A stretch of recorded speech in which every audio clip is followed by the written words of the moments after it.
This morning marks 20 years since the killings of O.J. Simpson's ex-wife, Nicole Brown Simpson, and her friend Ron Goldman. What happened in the days and months ahead would become a cultural turning point in this country. John Blackstone reminds us how it all unfolded with the whole world watching. The murders of Nicole Brown Simpson and Ron Goldman were brutal and shocking. But when O.J. Simpson became the prime suspect, it launched America's fascination with reality TV. For the audience, this was entertainment. And as sad as that sounds, it's the truth.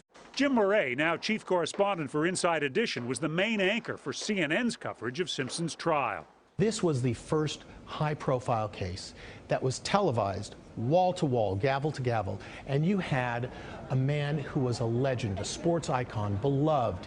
People loved O.J. Simpson. TV cameras were there live when police searched Simpson's home. And there's word this morning that a blood-soaked glove was found inside. Cameras were waiting for Simpson to turn himself into police when his attorney, Robert Shapiro, made a surprising plea.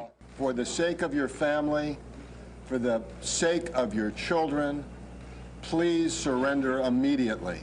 Then the white Bronco was spotted. The suspect is in the back of the vehicle, has a handgun. 95 million TV viewers were gripped by what became known as the slow-speed chase. Months later, Simpson's courtroom drama was broadcast into living rooms, introducing a cast of characters fit for a soap opera, star witnesses who became stars themselves.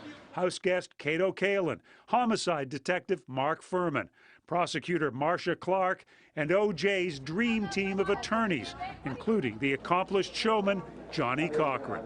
He came up with the trial's most famous line, after the prosecution invited O.J. to try on the bloody glove found at his home. If it doesn't fit, you must acquit. After only a few hours of deliberation, the jury did just that. Orenthal James Simpson, not guilty of the crime of murder. They called it the trial of the century. 20 years later, that judgment still stands. For CBS This Morning, I'm John Blackstone.